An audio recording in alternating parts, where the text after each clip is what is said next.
Welcome back. Thank you for staying with us. The 66th meeting of the OECS Authority came to a close in St. Vincent and the Grenadines under the chairmanship of Prime Minister Dr. Ralph Gonsalves. At the meeting, a number of decisions were taken with regard to joint representation across the globe, citizenship by investment, climate resilience, among others. A major thrust towards representation on the African continent has begun, with plans to have non-resident ambassadors in several African countries, including Nigeria, South Africa, Egypt, Algeria, and Ethiopia. Dr. Ralph Gonsalves spoke on the matter. We took a decision to establish an embassy in Morocco, the Kingdom of Morocco, and also to establish a non-resident ambassador to Algeria. This is a matter which is long overdue, and it's a full aggressive thrust in Africa. It's the country from which most of the people of the Caribbean hail in terms of their parentage, their ancestry. And of course, Africa is a big untapped market. There's a growing middle class, for tourists, for business, and the like. So this is an important opening. The authority received a report from the OECS ambassador designate to Brussels, who addressed the recent statement by the Organization for Economic Cooperation and Development on citizenship by investment and residency by investment programs. The heads engaged in extensive discussions on the matter, noting the unreasonableness of the OECD position. The OECD took the view that these programs have a potential risk for the Common Reporting Standards, CRS, and which opens the way to facilitate tax evasion, and they think that they would lose revenue, these rich countries in the world, because of these programs.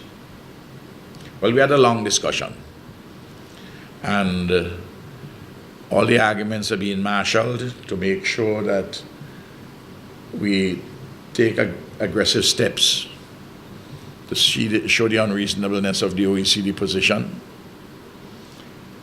And at the same time, the countries themselves undertake to look to see areas in their citizenship by investment, resident by investment program, where there are areas in which there may be any limitations, where those can be strengthened. Discussion was also had on the possibility of a fourth physical University of the West Indies campus in Antigua and Barbuda. This was a proposal advanced originally by the distinguished Prime Minister of Antigua and Barbuda, and work is ongoing in that, and hopefully by April next year, the task force would report on all the various dimensions, programs, facilities, governance arrangements, financing, and we are hoping in the OECS to get the relevant documentation before that documentation goes to the University Council, the decision-making body. Represented at the meeting on the 23rd of October were Antigua and Barbuda, Dominica, Grenada, St. Kitts and Nevis, St. Lucia, and St. Vincent and the Grenadines. In other news, the Department of Commerce is collaborating with SEDU to provide entrepreneurs with the proper guidance to get their products off the shelves and into the homes of consumers. The public has been advised to look out for a new breading mix produced by Peter Augustine. Solange Alfred tells us more. The food-loving culture of the Caribbean is perhaps unsurpassed by any other region. Our penchant for good-tasting food, well-seasoned delectables, and crispy deliciousness is a driving factor for many local entrepreneurs who have entered into the food industry. The owner of Golden Crown Fast Food, Peter Augustine, created a product that is targeted at individuals looking to save time and bring amazing flavor to their battered dishes by introducing Golden Crown Breading Mix, which is available at various outlets in St. Lucia. Business Development Officer at the Department of Commerce, Roycelyn Howell, spoke with our cameras, explaining the impact and influence that the Department of Commerce as well as the Small Business Development Center played in assisting with the development of this locally made product. The SBDC generally is there to facilitate micro and small businesses. We operate under legislation, and for us, we have a responsibility to give technical support to our micro and small entrepreneurs. Mr. Peter Augustine happens to be one of our long-standing clients, and at this time, he's actually launching a new product, and our support to him was essentially to help him get that product off the ground and market it. Howell added that initially, Mr. Augustine received assistance in sourcing an adequate production site and labeling scheme, and additional guidance from statutory bodies like the St. Lucia Bureau of Standards and the Ministry of Health. She says the next step for Mr. Augustine would be to discover how the public feels about the product being offered. This morning, his exercise is really to get the kind of market feedback, to know if the product would be one that is suitable and the market would actually accept. He is offering a product called a breading mix, which essentially is a seasoned batter mix, which allows you to bake or deep fry a meat product. And he has been in that industry for many years, so he has a wealth of experience, Mr. Augustine. He has worked in a number of major fast food outlets, and for him, this is an opportunity for him to develop his enterprise, which is the Golden Food fast food chain. The Department of Commerce and the SBDC assist their clients on a domestic level.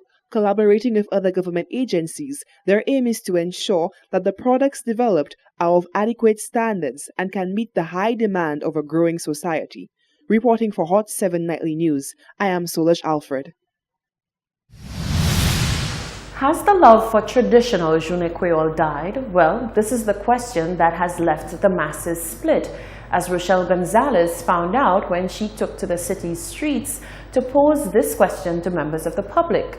Whilst one side says the tradition will forever live strong, the other says the culture has lost its true meaning and is now money-centered. More in this report. Usually around this time of year, the streets are flooded with madras and all things Creole.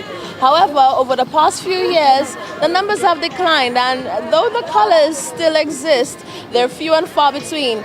So right now, I'm taking to the streets to find out why this is. Is Journée Creole dead, or is it still alive and well?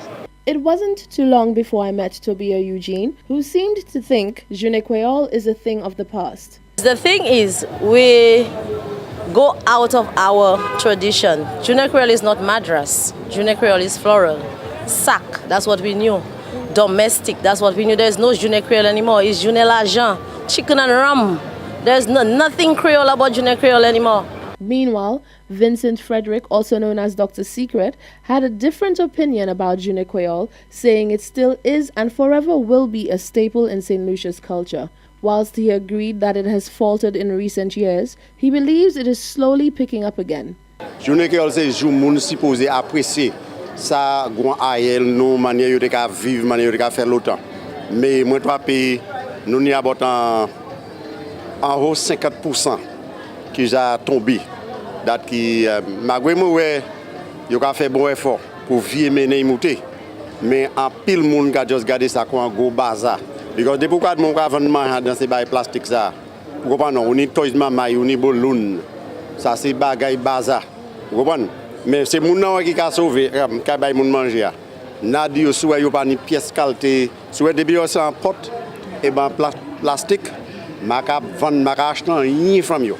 Moi vle cuit, moi vle calbas. Ouais, c'est vieux vase longtemps, ça j'ai vinn dans les pour les moun vle choses pour yo choses là. Vous comprenez? Mais mon gars c'est porter. Frederick says this is a topic which is near and dear to his heart and that he is very vocal about his passion for the time of year. Reporting for Hot 7 Nightly News, I am Rochelle Gonzalez.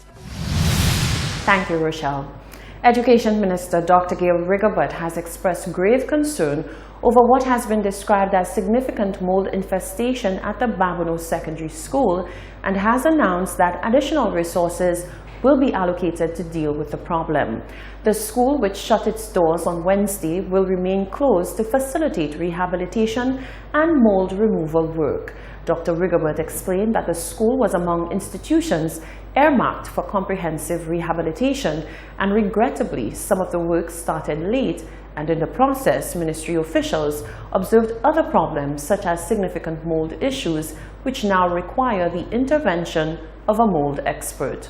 According to her, additional resources will be allocated to ensure that not only physical rehabilitation is undertaken, but also that the mold issue is completely eradicated. In the meantime, the Ministry of Education is identifying where there may be excess capacity in neighboring schools to accommodate teachers and students of the Babono Secondary School in the event that the works on the institution take longer than the authorities are comfortable with. This is the Hot 7 News. Stay with us. We'll be right back.